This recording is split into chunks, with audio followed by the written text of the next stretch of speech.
Here on The Daily Show, we work really hard to get the facts right, but we're not perfect. So tonight, I'm sorry to say that we have to issue a rare Daily Show retraction. And as always, Daily Show retractions are brought to you by Steakums. Refrozen steaks. They're not just a steak, they're a mistake. So, last night we reported that an official in Trump's White House, Jared Kushner, used a private email account to conduct official White House business. And that statement was wrong. It wasn't an official. It was many officials.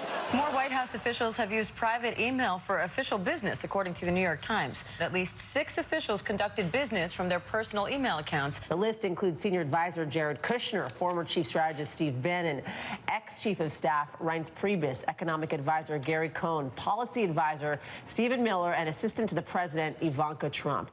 Let's just take a quick tally of all the Hillary things the Trumps have done now. Private emails, working with Goldman Sachs, being shady with foundation money.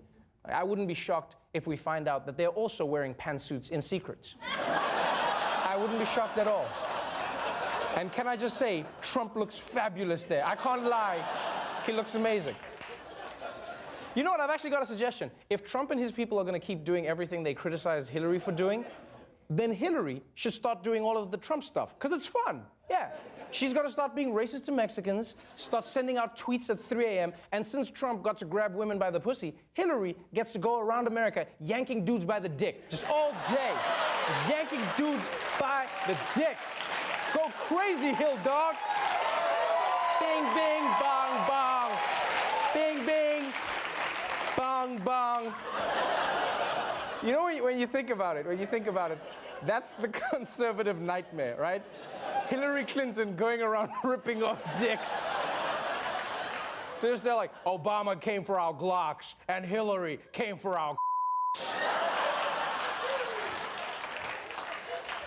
In other news, last night, the NFL continued to react to President Trump's demand that they stop kneeling during the national anthem, with the Dallas Cowboys calling a slightly new play. The Dallas Cowboys taking their stand by taking a knee before the national anthem, team owner Jerry Jones right in the middle. Boos can be heard from this sellout crowd in Arizona.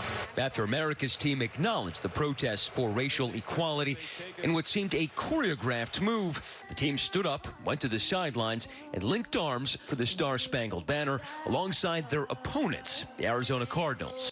All right, this is getting out of hand now. Right? The crowd will not let the guys kneel, so you can't kneel during the anthem, you can't kneel before the anthem. It's gotten so intense, I bet if a player drops their car keys, they're probably like, oh, I guess I'm gonna walk home. I'll just walk home. Actually, if these protests continue, this will be a good reason for guys not to get married. You know, their girlfriends will be like, when are you gonna propose? Baby, you know I would. But I respect the troops too much to get down on a knee. I would, baby. I would. But I can't. So now, half the country's kneeling, the other half is booing. This is the last thing that America needed, yet another issue to be completely divided about. And as we've learned, what's bad for America is good for Donald Trump. Sources tell CNN that the president appears pleased with the firestorm he's created, telling a private dinner of conservative leaders, it's really caught on. I said what millions of Americans were thinking. I love that he's proud of that. I say what everyone else was smart enough not to say. For example, it was sexy when the Batman suit had nipples. Millions of Americans thought so, and that's why I talk like this. Nipples, nipples, nipples, nipples. So, of course, Donald Trump was pleased with the firestorm that he created. He's a social pyromaniac. This is what he does. Although what Donald Trump doesn't realize is the fire he lit is burning for other people, too. Because since President Trump's Alabama son of a bitch sermon, hundreds more players have taken the knee. And now it's not just the players. Everyone has started taking the knee. Mulder and Scully from the X-Files taking the knee. Arctic scientists taking the knee. And just today, students and faculty at Georgetown also took the knee to protest Attorney General Jeff Sessions. Yeah. Or it was either a protest or they were just trying to get to eye level with him, you know? Don't look me in the eye or I'll disappear. If there's one unlikely winner from all of this, though, it's actually the NFL.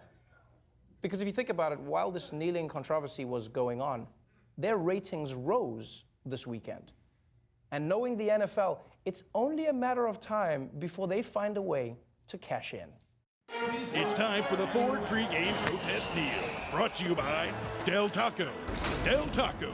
Join the resistance against hunger. Also brought to you by Icy High. When you feel the kneel, reach for Icy High. And stay tuned for the post-kneel boos. Brought to you by Tyler Perry's Boo 2. A Madea Halloween. Oh, hell no! In theaters everywhere October 20th. Then stick around for the post-presidential tweet storm. Brought to you by the Canadian Immigration Bureau.